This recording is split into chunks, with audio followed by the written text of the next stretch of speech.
ایک نوجوان نے آ کے حضور کی بارگاہ عالی مرتبت میں عرض کیا تھا، یا رسول اللہ صلی اللہ علیہ وسلم، غریب ہوں، کچھ دیجیے۔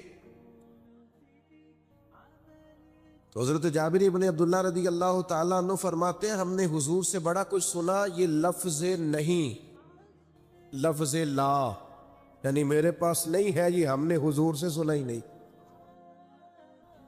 ایسا کوئی محبوب کہیں ہوگا نہ کہیں ہے، بیٹھا ہے چٹائی پہ مگر عرش نشی ہے، اور ملتا نہیں کونین کو کیا کیا تیرے در سے، بس ایک لفظ نہیں ہے جو تیرے لب پہ نہیں ہے۔ اور یہ فاضل بریلوی رحمت اللہ علیہ کا انداز بھی دیکھیے، کہتے ہیں واہ کیا جود و کرم ہے شہ بتہا تیرا۔ اور یہ ذرا دیکھیے شعری ذوق دیکھیے، واہ کیا جود و کرم ہے شہ بتہا تیرا، نہیں سنتا ہی نہیں، نہیں، کیا انداز ہے۔ اب یہ کیسی زبان ہے اور کیسا یہ محاورے کا استعمال ہے، جو شعری ذوق رکھتے ہیں وہ سمجھے، کہتے ہیں نہیں سنتا ہی نہیں، کون؟ مانگنے والا تیرا۔ یا رسول اللہ آپ سے مانگنے والا نہیں سنتا، حضور عطا کرتے۔ اور ایک جگہ پہ فرماتے ہیں، میرے کریم سے کر قطرہ کسی نے مانگا، دریا بہا دیے ہیں دربے بہا دیے ہیں۔ حضور تو دیتے، پر نوجوان نے جب آ کے عرض کی نا، یا رسول اللہ صلی اللہ علیہ وسلم کچھ دیجئے، وہ جوان ہو، چڑھتی جوانی ہو، اور پھر وہ سوال کرے۔ ہمارے ساتھ ایک دوست پڑھا کرتا تھا، یہ 3 مہینے کی چھٹیاں ہوتی تھی تو وہ مستریوں کے ساتھ مزدور لگ جاتا۔ ہم نے اسے کہا، یار تو تب 9th 10th کے اندر مزدوری کرنے جانا، تو کہندا سی یار میں قد میرا ایڈا بٹا، ان ابا جی کو مانگ دیا شرم آؤں۔ یہ سوچ نوجوانوں میں پیدا ہونی ضروری ہے۔ اب میں ابا جی سے مانگوں، یہ تو دینا چاہیے۔ اس نے آ کے عرض کی، یا رسول اللہ صلی اللہ علیہ وسلم کچھ دیجئے، تو حضور فرمانے لگے، تیرے پاس کچھ بھی نہیں؟ اس نے کہا، ایک پیالہ ہے میرے پاس گھر میں اور ایک کمبل ہے۔ اتنا غریب بندہ ہے کوئی محفل میں جس کے گھر میں ایک ہی پیالہ ہو، ایک ہی کمبل ہو؟ کوئی بھی نہیں اتنے بڑے مجمع میں۔ لیکن اگر کوئی ہماری غریبی کا رونا پوچھے تو میرا خیال ہے ہر تیسرا بندہ دوسرا بندہ غریب ہے، اور بڑا ہی غریب ہے۔ ایک پیالہ ایک کمبل، کریم نے فرمایا لے کے آؤ، وہ لائے تو محبوب فرمانے لگے، کون خریدے گا؟ ایک نے کہا 1 دینار، ایک نے کہا 2 دینار۔ محبوب نے بولی لگوا دی، 2 دینار کا بیچ دیا، فرمایا جا 1 دینار کی روٹی لے جا۔ یہ نوجوانوں کو فکر دی کہ وہ انویسٹمنٹ بھی تم نے ذات سے اپنے گھر سے لینی ہے۔ وہ 10-15 ہزار کا ٹھیلا بھی کسی سے نہیں کہنا تو لگا کے دے، جاؤ 1 دینار کا کھانا لے جاؤ، 1 دینار کا کلاڑا خرید کے لاؤ۔ صحابہ فرماتے ہیں وہ کلاڑا لایا، پر نصیب دیکھو اس کلاڑے میں دستہ نبی کریم نے اپنے دستے مبارک سے لگایا۔ فرمایا جا جنگل میں جا کے لکڑیاں کاٹ اور بیچ، کھا بھی اور کھلا بھی، پی بھی اور پلا بھی، 10 دن مجھے نظر نہ آنا۔ یارو یہ کیا بات ہوئی؟ مایوس رہنا، کمزور رہنا، فلانے نے میرے ساتھ تعاون نہیں کیا تو میں پیچھے رہ گیا، فلانے نے ہاتھ نہیں پکڑا، تو اپنی دنیا آپ پیدا کر، اگر زندوں میں خود جدوجہد کر، میدان میں اتر، ہمت کر۔ حضرت حسن بصری رحمت اللہ علیہ کے پاس ایک نوجوان نے آ کے عرض کی، حضور بس آج کے بعد میں نے کام نہیں کرنا۔ فرمایا تمہیں کیا ہوا ہے؟ کہنے لگا، آج میں نے عجیب منظر دیکھا ہے، میں نے دیکھا ہے کہ ایک شیر نے شکار کیا بکرے کا، آدھا کھایا ہے، آدھا منہ میں پکڑ کے پہاڑی پہ چڑھ گیا۔ وہاں ایک نابینا لومڑی بیٹھی تھی، باقی کا اس نے اسے کھلایا ہے۔ تو حضور میں یہ سمجھ گیا ہوں کہ جو رب اس نابینا لومڑی کے لیے بندوبست کرتا ہے میرے لیے بھی کرے گا، لہذا میں نے کام نہیں کرنا۔ حضرت حسن بصری بڑا مسکرائے، فرمانے لگے کہانی میں کردار تو نے دو دیکھے، ایک شیر ایک لومڑی۔ فرمانے لگے کیا بات ہے تیری، تو نے لومڑی بننے کا پروگرام بنایا، شیر بننے کا کیوں نہیں بنایا؟ تو شیر بننا، شکار کر، خود بھی کھا دوسروں کو بھی کھلا، یہ کیا بات ہوئی؟ امت کے جوان فائلیں لیے دفتروں کے چکر لگاتے اور اپنی بغل میں کاغذات لیے امبیسیوں کے پھیرے کاٹتے اور ایجنٹوں سے سوال کرتے کہ مجھے ملک سے باہر جانا ہے، کیا طریقہ ہے؟ یہاں رہ کے بھی محنت ہو سکتی ہے، اپنی مٹی پہ چلنے کا سلیقہ سیکھو، سنگ مرمر پہ چلو گے تو پھسل جاؤ گے۔ دوستو سنو، میرے کریم نے فرمایا چاہ لکڑیاں، ایک پیشہ برا ہے میرے بھائیوں، ایک پیشہ، وہ ہے کسی کے آگے ہاتھ پھیلانا۔ باقی دنیا میں کوئی پیشہ برا جو ٹھیلا لگاتا ہے اور مالٹے بیچتا ہے اور سیب بیچتا ہے، بڑا عزت والا آدمی، یہ شارٹ کٹ چھوڑ دو، دوسروں پہ بھروسہ کرنا چھوڑ دو۔ وہ شاعر ایک بیٹھا تھا نا، شاعر مجھ سے ناراض نہ ہو جائیں، تو کئی دفعہ وہ شعر و شاعری میں بھی ان کی حالت بڑی خستہ ہو جاتی ہے۔ جن دنوں لوگ پتلے کپڑے پہنتے ہیں، بعض شاعروں نے ان دنوں میں بھی موٹی چادر لی ہوئی ہوتی ہے۔ تو ایک جگہ بیچارہ بیٹھا تھا کونے میں، اللہ ماشاءاللہ سب کی بات نہیں، تو حالت ایسی خستہ تھی، ایک بندہ 5 روپے پھینک گیا، تو تھا خوددار، بڑی تکلیف کو اٹھا اپنے پیسے، تو اس نے کہا آپ کی حالت بتا رہی ہے، آپ کو ضرورت ہے۔ اس نے کہا ضرورت پڑی تو اللہ رسول سے مانگوں گا، تیرے سے کیوں مانگوں گا؟ شعر بڑا قیمتی کہا، اس نے کہا یہ آرزوئے کرم اور میں آپ سے کروں، یہ آرزوئے کرم اور میں آپ سے کروں، یہ بھیک اس کو دیجئے جس کا خدا نہ ہو۔ انسان جب اپنے علم پر بھروسہ کرنے لگتا ہے، یا اپنی عقل پر بھروسہ کرنے لگتا ہے، یا اپنے تعلقات پر بھروسہ کرنے لگتا ہے، یا اپنی دولت پر، مال پر، صحت پر، تو ایک بہت بڑے دھوکے کا شکار ہو جاتا ہے۔ اور انسان جب انسانوں پر بھروسہ کرنے لگتا ہے تو پھر اللہ تعالیٰ اسے بعض اوقات انسانوں کے سپرد کر دیتا ہے، انسانوں کے سپرد۔ اور بہت سارے ایسے لوگ بھی ہوتے ہیں جو رب کریم کو بھولتے ہیں اور وہ اپنی ساری توجہ انسانوں کی طرف، دنیا کی طرف، دنیا داروں کی طرف کر لیتے ہیں، تو اللہ تعالیٰ فرماتا ہے پھر میں انہیں یہ سزا دیتا ہوں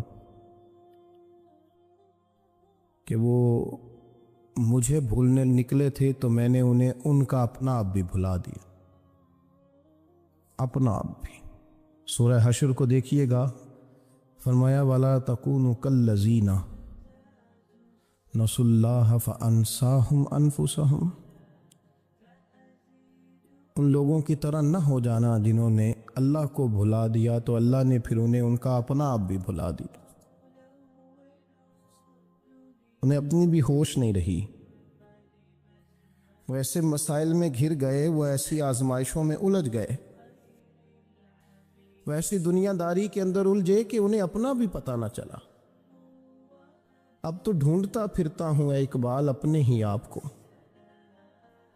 اب تو ڈھونڈتا پھرتا ہوں اے اقبال اپنے آپ کو، آپ ہی گویا مسافر، آپ ہی منزل ہوں میں۔ جب انسان خدا فراموش ہوتا ہے تو خود فراموش ہو جاتا ہے۔ ہمارا بڑے زمانے سے تکیہ ہے، کبھی امریکہ پر، کبھی یورپ پر، کبھی برطانیہ پر، کبھی مالداروں پر، کبھی اسلحے والوں پر۔ اس کا نقصان یہ ہوا کہ اپنا کوئی وجود نہیں رہا، اپنا کوئی نظریہ نہیں رہا، اپنی کوئی سوچ نہیں رہی۔ ایسے محسوس ہوتا ہے کہ کوئی منشور نہیں، کوئی دستور نہیں، لگام منہ میں ہے اور اس کا سرا کسی کے ہاتھ میں ہے، وہ جدھر چاہتا ہے ہمیں گھما لیتا ہے۔ اللہ فرماتے ہیں یوں نہ ہو جانا کہ تم رب کو بھلا دو اور پھر تمہیں اپنا آپ بھی بھول جائے۔ اولئک ھم الفاسقون، فرمایا یہ وہ لوگ ہیں جو نافرمان ہیں اللہ کے، یہ نافرمان ہے۔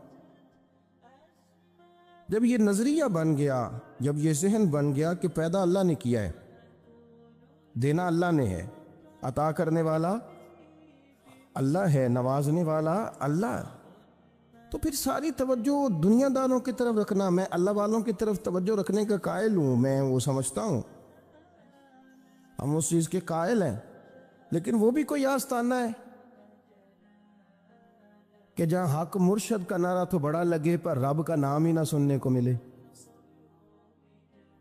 یہ بھی کوئی بات ہوئی کہ جہاں یہ تو نعرہ زور سے لگے کہ جیوے جیوے مرشد جیوے، لیکن استغفار کا درس ہی نہ ملے، یا ہر وقت یہ بتایا جائے کہ یہاں آ گئے تو بچ گئے۔ کیسے بچیں گے؟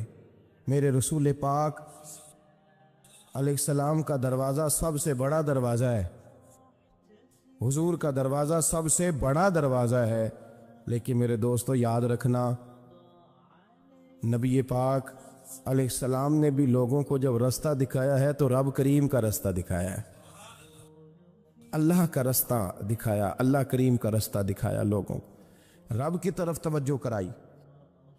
میرے رسول کریم سید عالم صلی اللہ تعالی علیہ وسلم نے لوگوں کی اللہ کی جانب توجہ کرائی اور لوگوں سے یہ کہا کہ وہ اپنے رب کریم کی جانب اپنا ذہن رکھیں، اپنی توجہ اپنے اللہ کی جانب مبذول کریں۔ میری بات کو اچھے طریقے سے سمجھیے گا، علم اللہ تبارک و تعالی عطا کرتا ہے تو اسے اللہ کی عطا ہی سمجھنا چاہیے۔ کچھ لوگوں کے پاس علم ہوتا ہے پر علم نافع نہیں ہوتا، وہ ٹامک ٹونجا مارتے رہتے ہیں ساری زندگی۔ علم کو اللہ کی عطا سمجھیں، اپنی عقل پر، اپنے شعور پر زیادہ بھروسہ نہ سمجھیں، نظر اللہ پہ رکھیں۔ حضرت مولا علی شیر خدا کرم اللہ تعالی وجہہ الکریم سے کسی نے پوچھا تھا بڑا عالم کون ہوتا ہے؟ ہمارے ہاں تو اب وہ والے عالم پائے جاتے ہیں نا، اللہ ماشاءاللہ، جو ممبر پہ بیٹھتے ہیں تو دعوے ہی دعوے ہیں، ممبر پہ بیٹھتے ہیں تو دعوے ہی دعوے ہیں، اس طرح کے عالم ہمارے ہاں پائے جاتے ہیں، وہ ہر بات میں دعویٰ کرتے ہیں، میں یہ کر دوں گا، میں وہ کر دوں گا۔ یہ مزاج علماء کا نہیں۔ حضرت علی المرتضیٰ سے کسی نے پوچھا بڑا عالم کون ہوتا ہے؟ فرمایا بڑا عالم وہ ہوتا ہے کہ جسے مسئلے کا پتہ نہ ہو تو وہ کہہ دے مجھے نہیں پتا، میں پتہ کر کے بتاؤں گا، غلط بات بیان نہ کرے۔ امام مالک سے کسی نے کوئی مسئلہ پوچھا تو آپ فرمانے لگے مجھے اس سوال کا جواب نہیں آتا۔ ہمارے بزرگ سمجھاتے کیا ہے؟ وہ کہنے لگا آپ اتنے بڑے امام ہیں تو اس سوال کا جواب نہیں آتا۔ فرمانے لگے اگر مجھے ہر سوال کا جواب آتا پھر تو میں خدا ہوتا،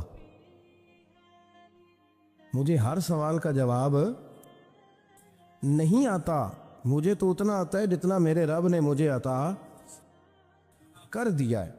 اپنی نظر اللہ پہ رکھیں، نکل آئیں اس معمے سے باہر کہ میں کوئی بلا ہوں، مجھے بڑا پتہ ہے، میرے پاس 6 ڈگریاں ہیں، مجھے 10 جگہ پہ تدریس کا شغف حاصل ہے، اس سے نکلیں باہر۔ قرآن مجید دیکھیے گا، اللہ تعالیٰ نے ارادہ قدرت فرمایا کہ میں حضرت آدم کو بناؤں گا، پھر بنانے کے بعد فرمایا فرشتوں سجدہ کرو آدم کو، سب نے سجدہ کیا الا ابلیس ابا واستکبر وکان من الکافرین، سب نے سجدہ کیا سوائے ابلیس کے، اس نے انکار بھی کیا، تکبر بھی کیا اور کافروں میں سے ہو گیا۔ تو یہ جب اللہ تعالیٰ نے سجدہ کرایا تو کیسے کرایا؟ اللہ تبارک و تعالیٰ نے نا حضرت آدم کو علم سکھایا خود، وعلم آدم الاسماء کلہا، خود اللہ فرماتے ہیں کہ میں نے جناب آدم علیہ السلام کو تمام اشیاء کے نام سکھائے، سب اشیاء کے نام سکھائے۔ تو وہ چیزیں پھر میں نے نا، اللہ فرماتے ہیں میں نے فرشتوں پہ پیش کی، میں نے کہا کہ بتاؤ ان کے نام کیا ہے۔ تو فرشتوں نے جو جواب دیا وہ سمجھنے والا ہے. اللہ نے چونکہ خود علم سکھایا تھا حضرت آدم کو، جناب آدم سکھایا تھا، لیکن فرشتوں کو نہیں سکھایا تھا. تو اللہ کریم نے فرمایا فرشتوں اب یہ بتاؤ ان چیزوں کے نام کیا ہیں. تو فرشتے کیا کہتے ہیں؟ فرشتے عرض کرتے ہیں قالوا سبحانک لا علم لنا. آپ کبھی یقین کریں اس چیز کی لذت لیں تو مزہ آ جائے. کہا قالوا سبحانک، کہنے لگے تو پاک ہے. قالوا سبحانک، کہنے لگے تو بھئی آدم علیہ السلام کو نام سکھا لیے، پھر فرشتوں کے سامنے وہ چیزیں پیش کر کے کہا ان چیزوں کے نام بتاؤ. تو فرشتے کیا کہتے ہیں؟ کہتے ہیں قالوا سبحانک، تو پاک ہے، لا علم لنا، ہمارے پاس کوئی علم نہیں، الا ما علمتنا، ہمیں تو اتنا پتہ ہے جتنا تو نے ہمیں سکھا دیا. ہمیں تو اتنا پتہ ہے جتنا تو نے ہمیں، لا علم لنا، ہمارے پاس کوئی علم نہیں ہے، اتنا ہی پتہ ہے جتنا تو نے ہمیں سکھا دیا ہے، اس سے زیادہ ہمارے پاس علم. اور یہ کیوں تو نے ہمیں جتنا سکھایا اتنا پتہ ہے؟ فرشتے یہ نہیں کہتے یا اللہ تو زیادہ سکھا، آدم کو دیا تو ہمیں بھی دے. یہ نہیں فرمایا، فرمایا انک انت العلیم الحکیم، اے اللہ تو علم والا بھی ہے اور حکمت والا بھی ہے، تجھے پتہ ہے کس کو کتنا دینا ہے. جتنا تو نے مناسب سمجھا جناب آدم کو دیا، اور جتنا تو نے بہتر سمجھا وہ تو نے ہمیں عطا فرمایا. تو اگر آپ کے پاس علم ہے، کہیں نالج ہے، اس کو اللہ کی عطا سمجھیں. ہمارے ہاں بہت سارے لوگ بن کے بیٹھ جاتے ہیں. میں اکثر کہتا ہوں کہ پھر وہ دعوے کرتے ہیں میرے علاقے والے جاہل ہیں، میرے شہر والے جاہل ہیں، میرے خاندان والے پڑھے نہیں. یہ آپ کا دعویٰ ہے، یہ آپ کو خراب کر دے گا. ہم نے بہت سارے ایسے لوگ دیکھے جو بہت بڑے عالم تھے، لیکن اللہ جب لینے پہ آیا تو عقل ہی لے گیا، شعور ہی چلا گیا، حافظے ختم ہو گئے. آپ دیکھتے ہیں بڑھاپے میں کچھ لوگ ایسے ہوتے ہیں کہ جن کو یہ بھی یاد نہیں رہتا کہ میرا نام کیا ہے، میں کہاں ہوں، مجھے کدھر جانا ہے. اس وقت سے اللہ کی پناہ مانگیں اور اپنی نظر اپنے رب کریم کی جانب رکھیں، اللہ کی جانب اپنی نظر کو مبذول رکھیں. دوسری بات، علم کے بعد ایک چیز آتی ہے جس کا نام ہے ہدایت، جس کا نام ہے تقوی، جس کا نام ہے پرہیزگاری، جس کا نام ہے عمل، عبادت، ریاضت. یہ بھی اسی وقت ہی نصیب ہوتی ہے جب میرا رب کریم نصیب فرما دیتا ہے. ہم نے نا نیکی کا اپنا اپنا سٹیٹس بنا لیا ہے، اپنا اپنا معیار بنا لیا ہے. کچھ لوگ کہتے ہیں کہ جناب مسجد میں سیمٹ کا توڑا دینے سے بہتر ہے کسی غریب کو آٹے کا تھیلا دے دو. اب اس نے اپنا مزاج بنا لیا نا نیکی کا، اس نے اپنا سٹیٹس بنا لیا. میرا یہ سوال ہے کہ نبی پاک صلی اللہ تعالیٰ علیہ وسلم جب مدینہ شریف آئے تھے تو حضور نے سب سے پہلے غریبوں میں آٹا تقسیم کیا تھا کہ سب سے پہلے مسجد بنائی تھی؟ کیا عجیب لوگوں کا رنگ ہے، اپنی مرضی کی ہدایت، اپنی مرضی کا تقوی، اپنی مرضی کا معیار. مسجد کوئی بڑا چھوٹا خطیب بھی میری طرح کا ہو نا، تو وہ مسجد میں بیٹھ کے جب نبی پاک کی بات کرتا ہے تو کہتا ہے میرے رسول پاک غریبوں کا سہارا بن کے آئے. وہ غریبوں کی بات کرتا ہے، مسکینوں کی، لاچاروں کی، کمزوروں کی بات. تو مسجد ہی تو وہ ادارہ ہے جہاں سے غریبوں کی بات ہو رہی. تو اب لوگوں نے غریب کو اور مسجد کو لڑانا شروع کر دیا. اس کو لڑاؤ کہ مسجد میں پیسے دینے سے بہتر ہے آپ غریب کو آٹے کا تھیلا دے دیں. آپ یہ کیوں نہیں کہتے کہ مسجد میں بھی آپ توڑا دیں ایک سیمٹ کا اور ساتھ غریب کو بھی خدمت کریں؟ یہ کیوں نہیں تقویٰ؟ اپنی اپنی مرضی کا مزاج، اپنی اپنی. کچھ لوگ کہتے ہیں چھوڑو جی، ساری زندگی انسان نماز پڑھتا رہے اور پھر گالیاں بھی دیتا رہے، بندہ داڑھی بھی رکھ لے اور جھوٹ بولنا بھی نہ چھوڑے. تو یہ آپ نے اپنے پاس سے تقوی کا معیار بنایا. گالی دینے کا گناہ ہے اور داڑھی رکھنے کا ثواب ہے. تو اگر آپ داڑھی رکھے ہوئے ہیں اور آپ کوئی غلطی کر رہے ہیں تو اس سے آپ کی داڑھی کا ثواب ختم. اللہ کرے آپ کو سمجھ آئے میری بات. آپ کوئی غلطی کر رہے ہیں، داڑھی کا ثواب اس سے ختم. وہ اپنی جگہ پہ قائم ہے چیز. اپنی مرضی کا کیوں تقوی کا معیار بناتے ہیں؟ تقوی کا مزاج اپنی مرضی کا نہ بناؤ. اللہ کی بارگاہ سے دعا مانگو کہ یا اللہ ہمیں ہدایت کا نور عطا فرما. اللہ تو ہمیں رستہ دکھا، تو بتا کہ ہدایت کیا ہے. تو رب فرماتا ہے اللہ ولی الذین آمنوا، اللہ مومنوں کا مددگار ہے. یخرجہم من الظلمات الی النور، وہ انہیں اندھیروں سے نکالتا ہے اور نور کی طرف روشنی عطا فرماتا ہے. اندھیروں سے نور کی طرف اللہ لاتا ہے. اللہ ولی، اللہ مومنوں کا ولی ہے، وہ انہیں اندھیروں سے نور کی طرف نکالتا ہے. ہدایت ہمیشہ اللہ کی طرف سے سمجھے. جب وہ نماز کی توفیق دیتا ہے تو اپنے فضل سے دیتا ہے، جب وہ ذکر کی توفیق دیتا ہے تو اپنے فضل سے. ہم سمجھتے ہو جی فلانا نہیں پڑھ رہا بڑا بیوقوف ہے، فلانا نہیں پڑھ رہا، تو تم کیا اپنی عقل کے طور پہ پڑھ رہا؟ میں جی اللہ کے فضل سے 2 سپارے پڑھتا ہوں، تو کس پہ احسان کرتے تو 2 سپارے پڑھ کے رویا کر کہ اگر مالک تو بڑا قریب نہیں. بڑے لوگ ہیں جن کو پورا قرآن حفظ ہے پر انہیں پڑھنے کی توفیق نہیں، تو انہیں فضل کیا اور مجھے توفیق دے دی ہے پڑھنے. رویا کر، پڑھ کے رویا کر. راتی ساری کر کر زاری، وہ نیند اکھاں تھی توندے تے فجرے اوہی گناہگار کہاون سب تو نیوے ہوندے. مہربانی کریں، ڈریں، نیکی کریں تو پھر ڈریں، پھر احساس پیدا کریں، پھر اپنے اندر وہ کمزوری لائیں کہ توبہ توبہ مجھے تو پتہ ہی نہیں، تو جانتا ہی نہیں. حضرت سیدنا امام اعظم ابو حنیفہ رحمۃ اللہ تعالی علیہ کے ساتھ ایک شخص کہتا میں نے نماز پڑھی،